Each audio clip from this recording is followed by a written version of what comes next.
Om Guru Brahma, Guru Vishnu, Guru Devo Maheshwara, Guru Sakshat Parbrahma, Tasmai Shri Guruve Namah. Om Bhu Bhuvaswaha Tatsavitra Varenyam Bhargo Devasya Dhimahi Dhiyo Yo Nah Prachodayat Asto Ma Satgamya Tamso Ma Jyotirgamya Mrityurma Amritam Gamya. Om Sahna Bhavatu Sahna Bhunatu Saviryam Karvavahi Tejasvi Navadhitamastu Ma Vidvishavahi. Om Shanti Shanti Shanti Om.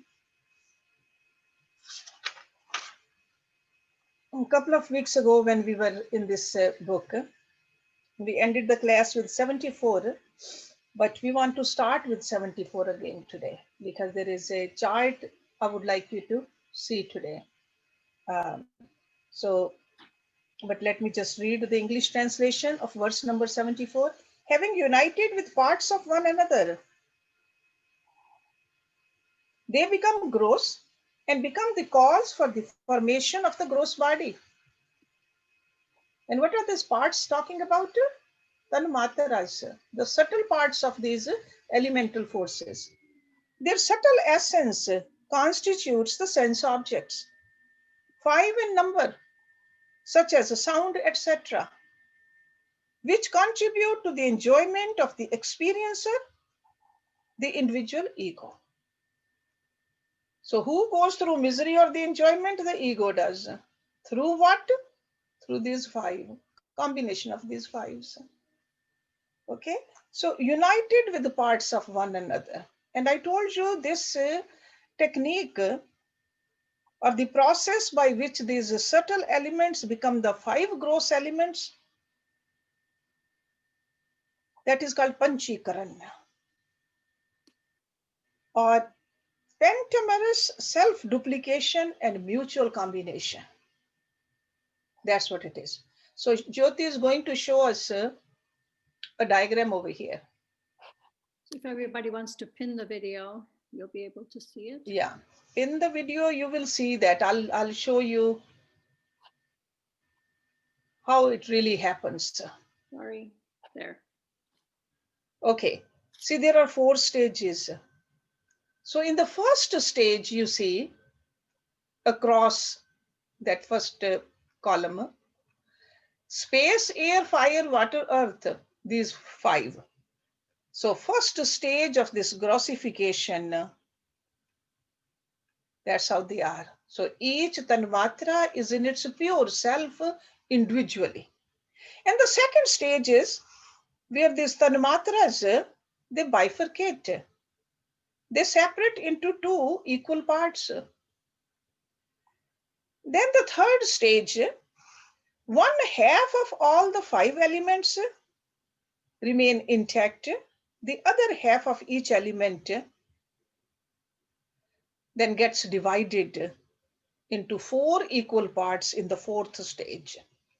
Okay, so first is divides, then 1/2 just stays, the other half starts to bifurcate. Then this is the 4th stage of its development. Each half tanmatra,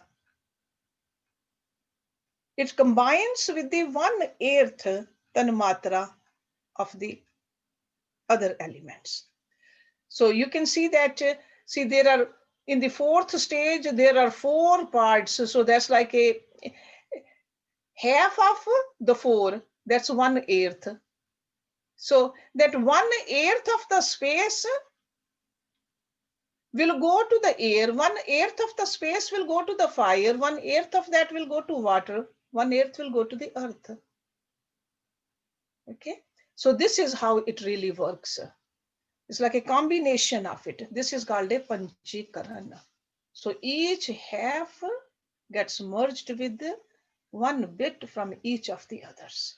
Panchikaran.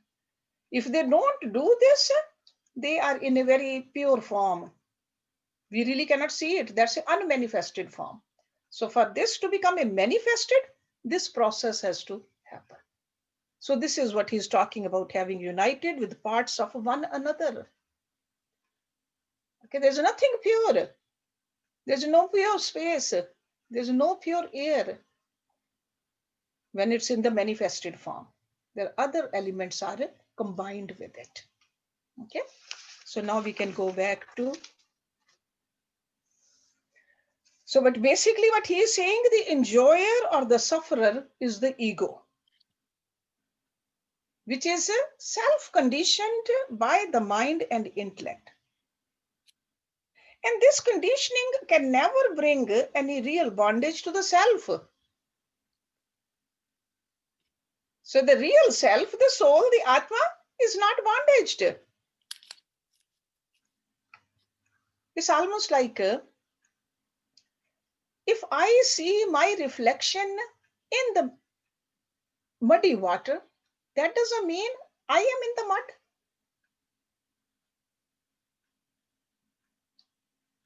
Me, soul, is not, or even a body is not in the mud, it's only a reflection. The same way, it's the ego which suffers or enjoys. Atma is only watcher. Okay. Now let's start with the number 75 today, unless you have any question. Ya eshuhu mudaha vishyeshuhu badha ragor upashen sudurdamen ayantihi niryantihi adha udharvam uchai swakaram duten javen nitah. Ya means whosoever. Eshu, these. Muda, like fools or thoughtless people. Vishyeshu, in the objects. Badha, are bound. Badha. Ragor upashen, by the stout ropes of attachment. See, rag is the attachment. Pash is the bound by it. So stout ropes of attachment. Su dur, the main. Very difficult to break. Difficult, very difficult to su dur. Ayantihi, come. Niryantihi, depart. Adha means down. Udharvam means up. Udharva. Uchai, powerful. Swakaram durten.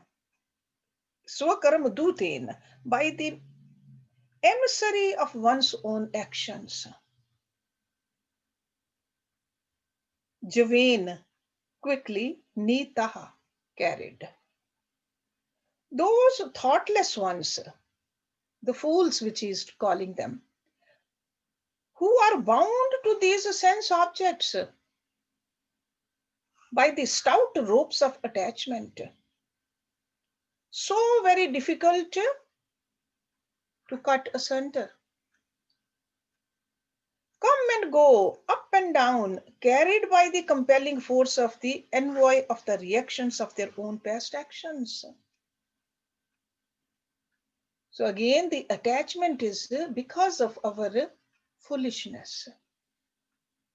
We don't understand the reality. We don't know who we are, and we are bound.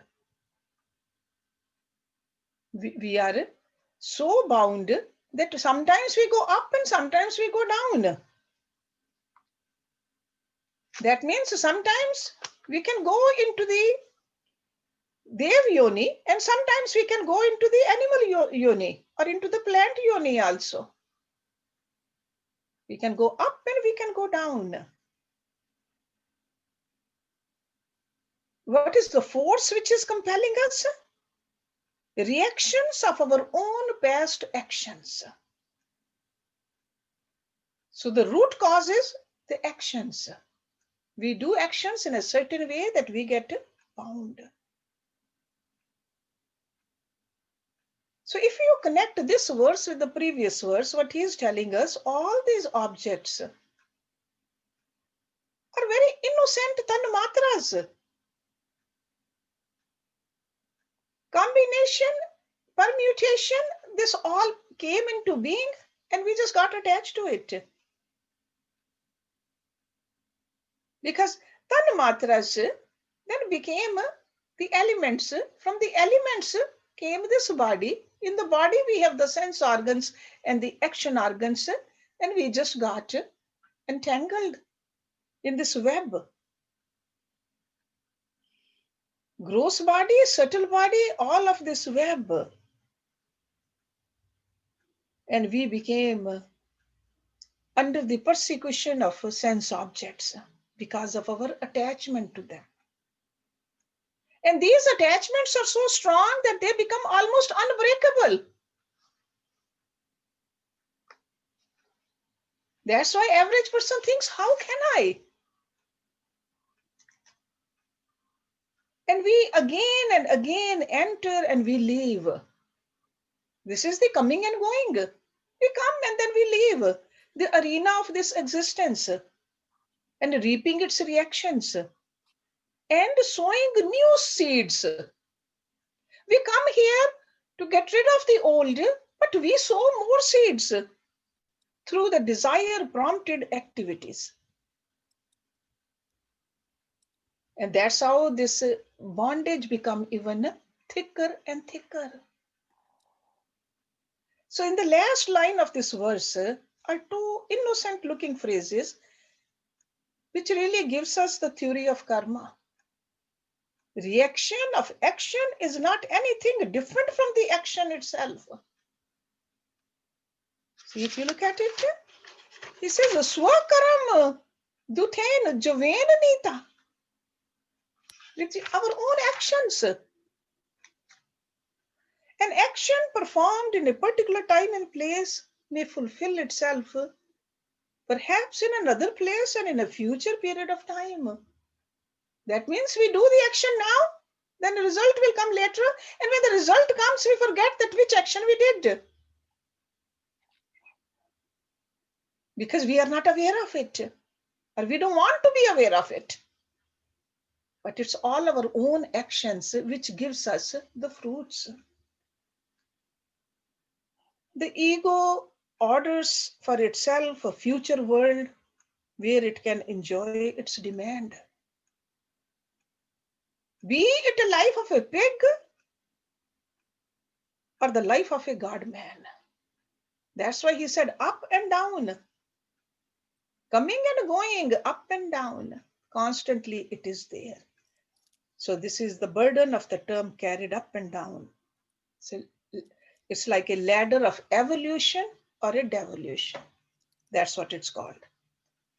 So through right activity and discrimination, we go up. We do the right actions, we can go up. But if the discrimination is to the level where we don't even get attached, then sure, there's no coming and going. Okay. So lower wombs, definitely. Sometimes we wonder, can we go to the lower wombs? Sure, our actions can take us to lower wombs also. Our actions. So this, with carried up and down, he's just exhausting all the groups. Dev Yoni also and the lower Yoni also. And this chance is given to everyone to consciously move up, either up or down, or even towards the infinite freedom of pure Godhood also. We all have that. As human beings, we do. So guided by the very instincts created in us as a result of our past karmas, that is ordered by our own, it's called a karma doot. We can reach our destination sought by ourselves. So now in the next verse, he's showing us how we get trapped in these sense objects, how we are bound with these sense objects. He says, Shabd Adi bhi, Panch bhi, Ev, Panch Tvam, Apuhu swagunen badha kurang matang patang meen bringa panch naraha panch bhi panchitaha kim. Shabad adi bhi by sound, etc. Sound and the rest. Panch bhi चल five. रही है थोड़ी बहुत हाँ 2-3 दिन तक करी जानी है Ave means alone. सारे जने ग्रुप ते पा दिंदे आ ते फिर आ जांदे sorry I don't know how that happened. Ave mean alone. Panchitvam, the dissolution of the five elements. Apuhu, they meet with. Swagunen, by its own guna. Badha, are bound. Kurang means deer. Matang means elephant. Patang means moth. Meen means fish. And bringa means honeybee. Again, five. Panch means five. Nara, human being. Panch bhi, with these five. Anchitaha, attached. Kim means what? That means what to speak of. Yeah. So the deer, the elephant, the moth, the fish, and the honeybee. These five are annihilated because of their slavery to one or the other of the senses, such as the sound, etc. Through their own attachments. What then is the condition of a person who is attached to all these five? So he is pointing it out towards us that these different animals, they are attached to only one sense. And what happens to them? So that means how attachment to the senses bind and slave and destroy the peace of mind and freedom of true living.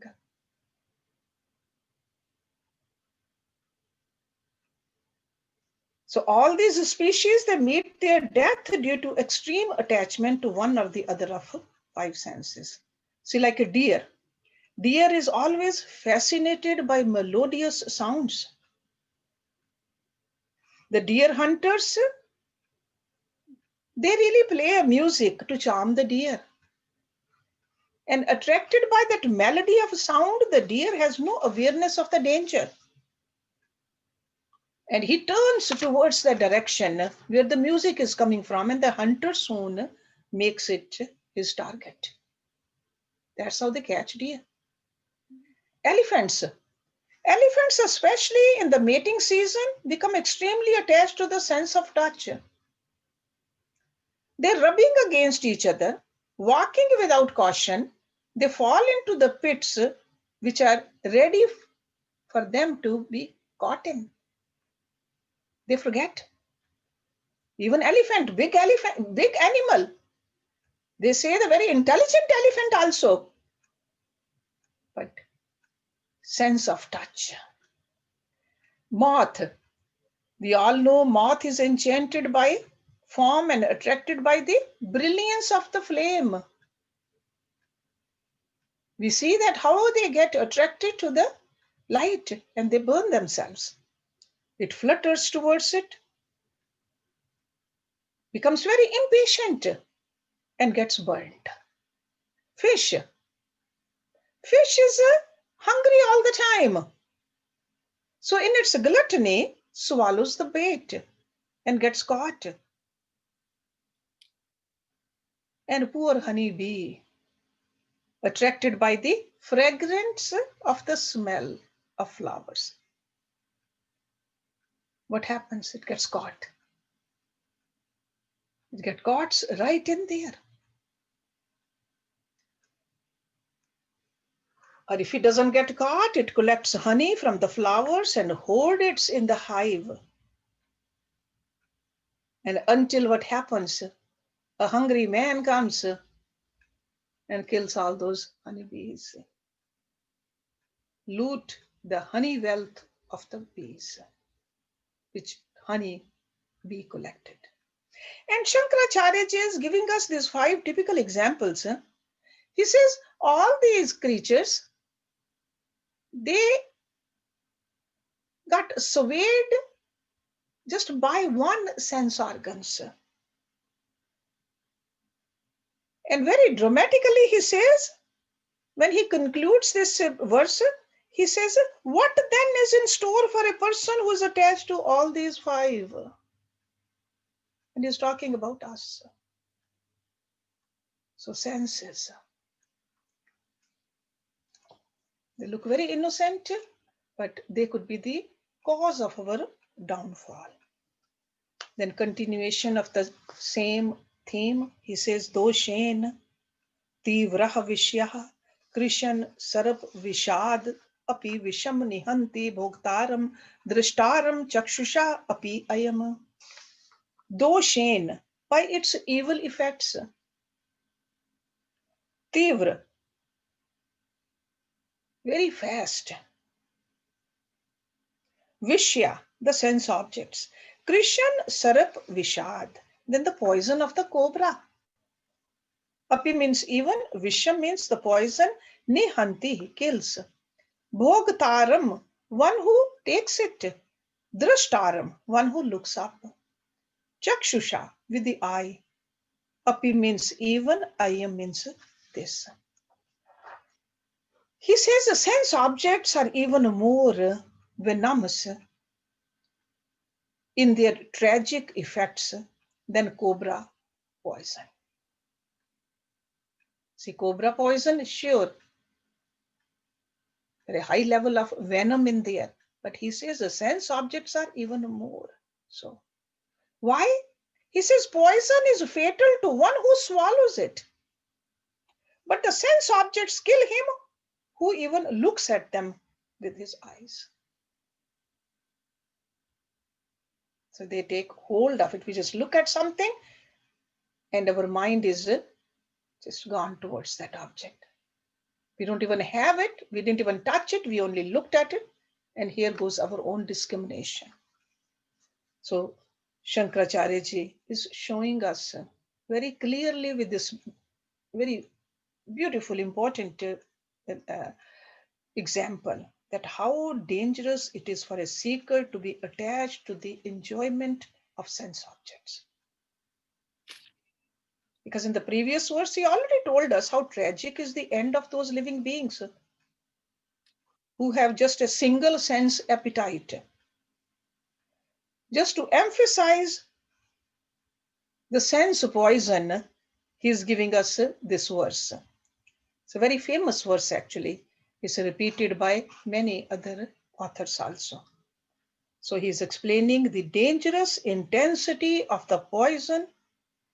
He is comparing it with the venom of the cobra.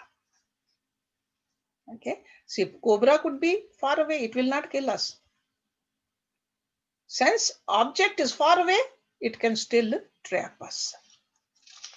Because nobody is known to have died of poison because of merely looking at the cobra. In the zoo, we have seen the cobras. Okay, but compare with this, sense objects are more powerful. They can annihilate the individual who just look at them. Chakshu api, vision of organ of vision. Let's look at next one, 78.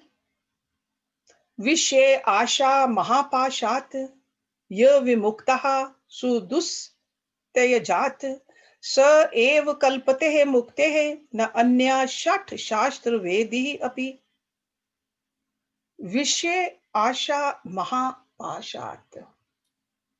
From the binding ropes of desires for sense objects. Okay, pash means the ropes. So from the binding ropes of desires, asha means desires for sense objects.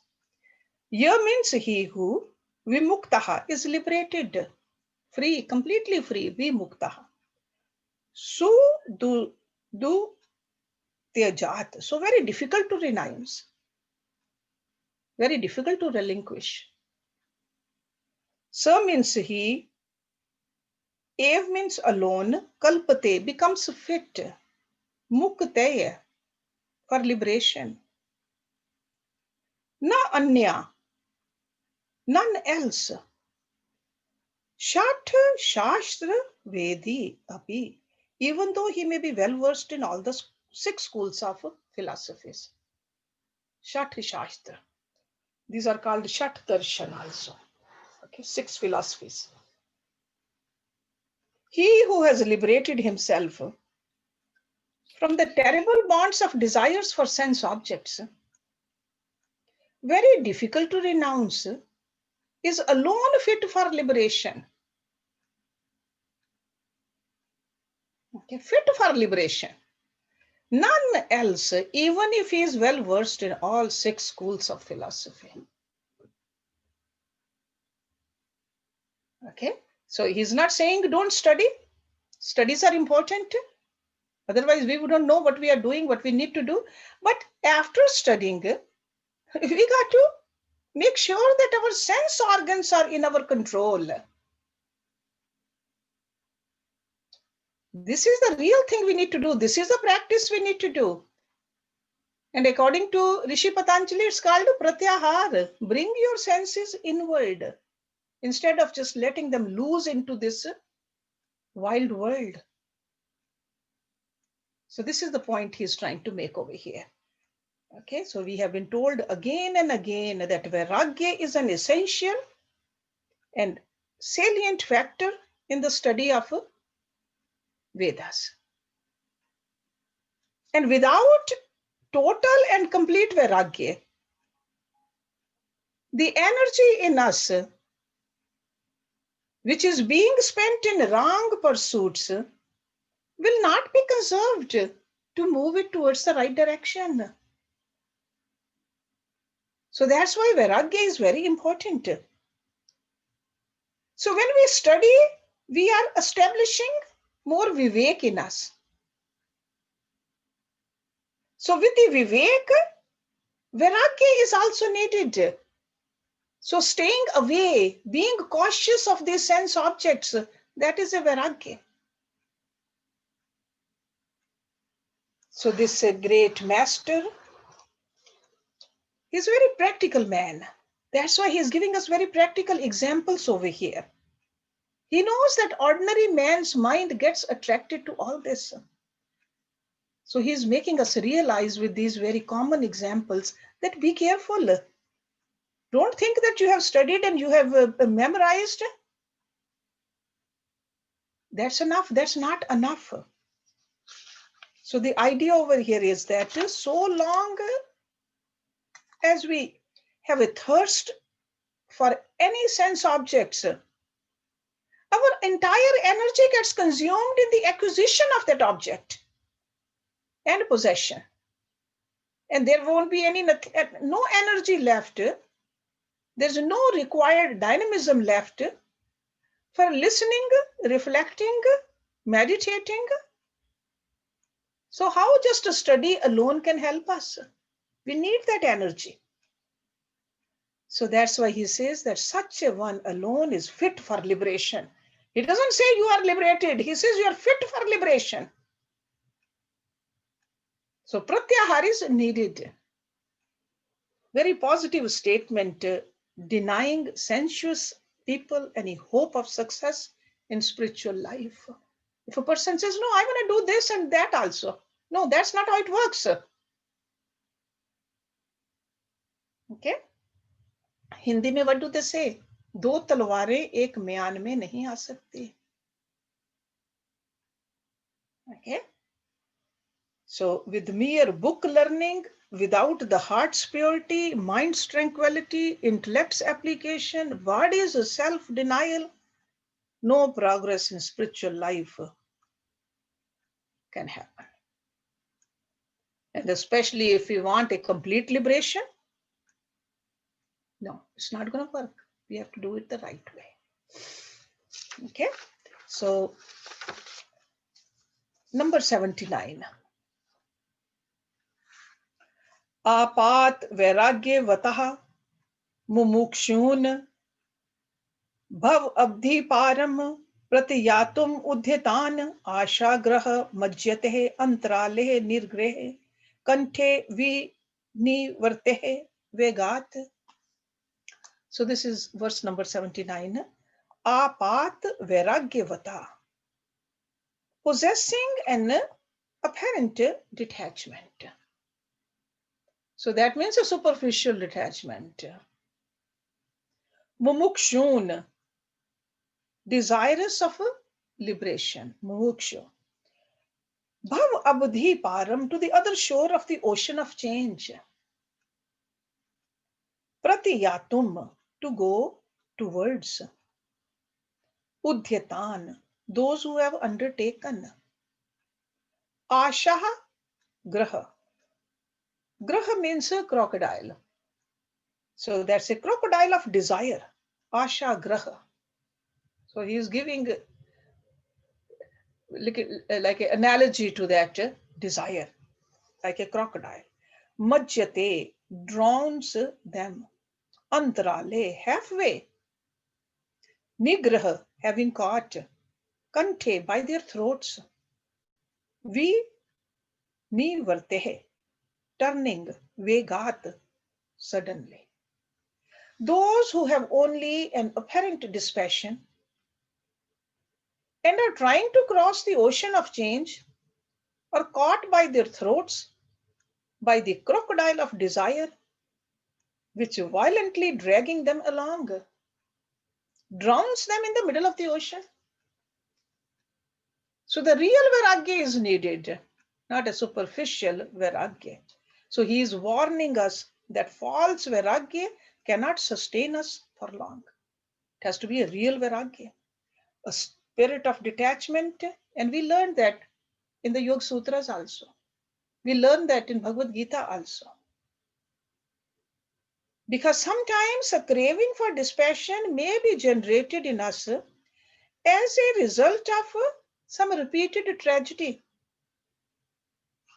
a shocking disappointment, a painful failure, or even sometimes agonizing physical pain.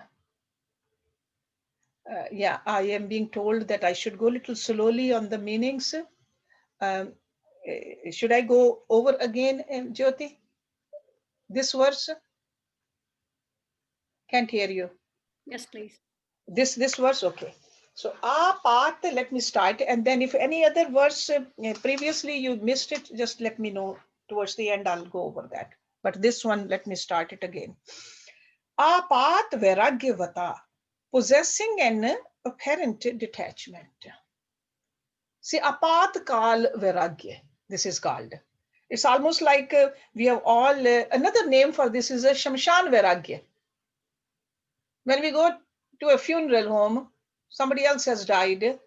While we are there, everybody talks about it. Gosh, this is all, we're going to leave everything here.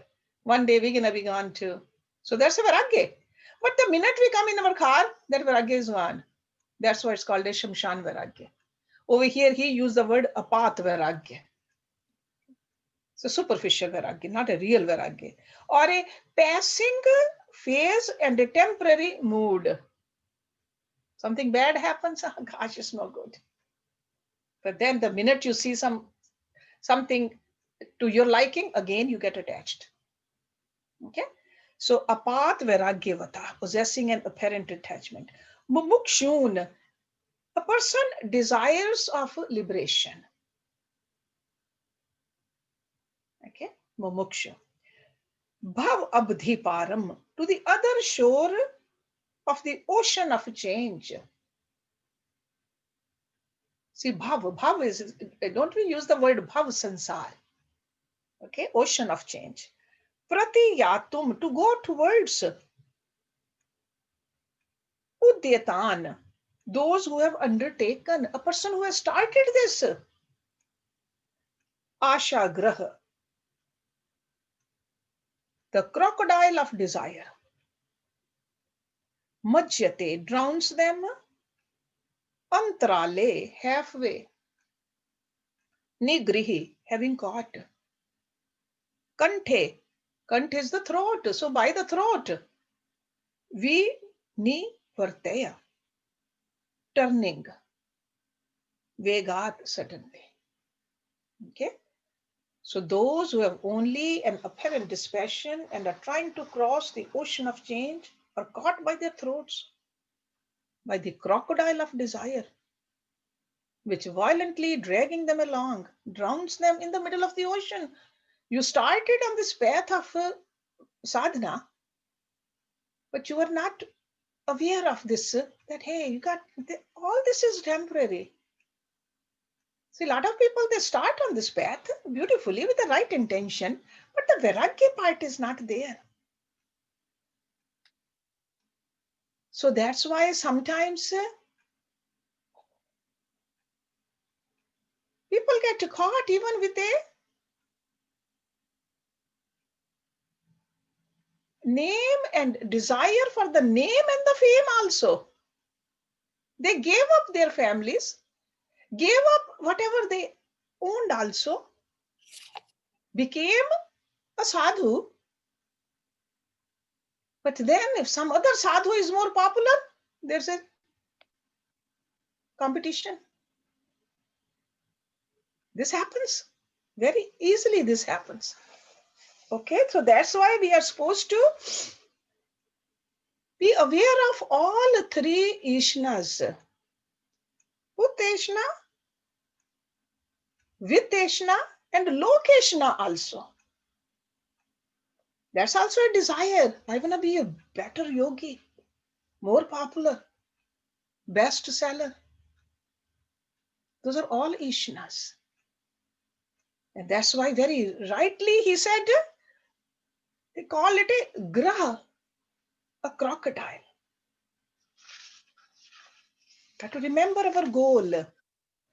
True dispassion is a wise condition of the ego created from a deep intellectual conviction, which in turn has its roots in perfect discrimination. So the real Vairagya has a real Vivek on the other hand. If the Vivek is not real, Vairagya cannot be real. So we got to use that part of our personality. False Vairagya has ruined many, many people. We have history books filled with that, false Vairagya. So that's why this Shankaracharya ji is briefly pointing out these dangers by comparing these people who have not worked on it, that they'll be caught with that crocodile. Okay, the desires jump up at the throats of the poor victims, drag them down, and drown them midway on their pilgrimage to the beyond. You are swimming beautifully, you are going beautifully, but these desires, they really catch you. Let's do one more and then we'll just have a little discussion. Archie, Yes. what Yes, are those three Ishnas? Putreshna, that is like a attachment to the relatives. Okay. Viteshna, that's a desire to have anything, any wealth, like it could be a money, it could be, I mean, anything which you consider wealth. Okay. Okay. So with means wealth, and Lokeshna is name and fame. Okay. Okay. You want to be popular. That's a Ishna too. Okay. Okay. Thank you. So number 80.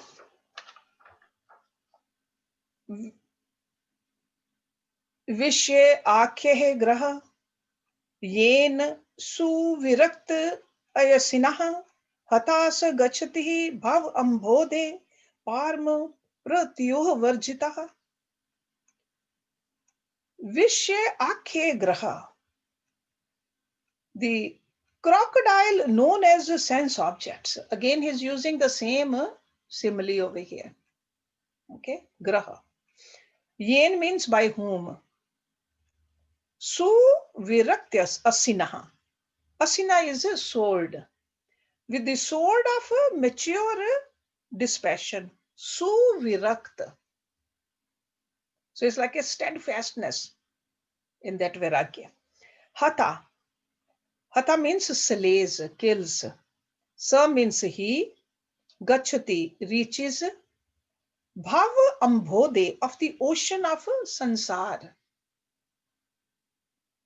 Param, the shore. Pratyuhu varjitaha. Free from obstacles. See, varjita means without, like a free. Okay. Pratyuhu means obstacles. So he who has destroyed the crocodile called sense objects with the sword of mature dispassion. Not a apparent dispassion, mature dispassion. Crosses the ocean of sansara unobstructed. That's how important this vairagya is. Rishi Patanjali, what were the terms he used? Do you remember? What is a mature vairagya according to Rishi Patanjali? Par vairagya. You remember par vairagya and par vairagya. He used those two terms. See, par vairagya is something I see, something I hear. I don't want it. Par vairagya is I haven't even seen it. I don't want anything at all.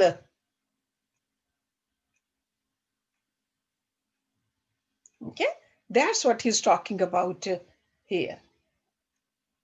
So if we have that kind of a suvirakti, only then we can say that I'm free from the obstacles. Otherwise, all these temptations become the obstacles for us. Even a pleasure or some kind of a seat in the heaven, we don't want that. Because again, that's attachment. So in this verse, he's continuing the idea which he just mentioned in the previous verse. Be aware of the crocodile of desires, which are lurking in the ocean of sansar. They are everywhere. Sometimes the relatives, your own children, or your own body, or your own wealth, you say that, no, I earned it. It's mine. Is it ours? Or the name and the fame, what difference does it make when a person is dead? Don't they say that the ashes, because we Hindus, we cremate, ashes of a king and a pauper, they look the same. King couldn't take anything and pauper couldn't take anything. By remembering all that, we got to have a detachment from all this. Detachment which is so solid, which is so much part of us. So in order to kill the enemy, we have no other instrument other than the sword of discriminative knowledge. Sword. This is any enemy we want to kill, we need some kind of a weapon. Right now, the whole world is dealing with this COVID-19. And we are relying on this vaccination. That is the sword. Over here, the vaccination is vairagya, which is to that level of vairagya, which is fully immersed with the discrimination. Desires can come and sabotage our happiness only when the discriminative faculties in us, they have gone to sleep. Only then. And most of the time, the discrimination has been sleeping in us. That's why they say that most of the people are living half asleep. So long as the pure intellect is awake, the whims and the fancies of the mind cannot emerge to loot our peace of inner kingdom. It's already here. We don't have to go anywhere. So that's why it's commonly said that where Vivek is steady, the desires, however strong they be, will not dare to attack, because the Vivek is so steady. So that's why Shankaracharya ji is saying here that with the sword of discrimination, the seeker must destroy the crocodile of desire and make his way safely across the ocean of sansar. Okay, so let's stop it here, because now in the next verse, he's going to talk about a guru further, because we need to hold somebody's hand. We need guidance also. So he keeps on bringing these ideas for us again and again to make it very practical for us. How can we really practice this? What can really help us? Who will show us what is a Vivek, what is a Vairagya? Okay. So any question, comment?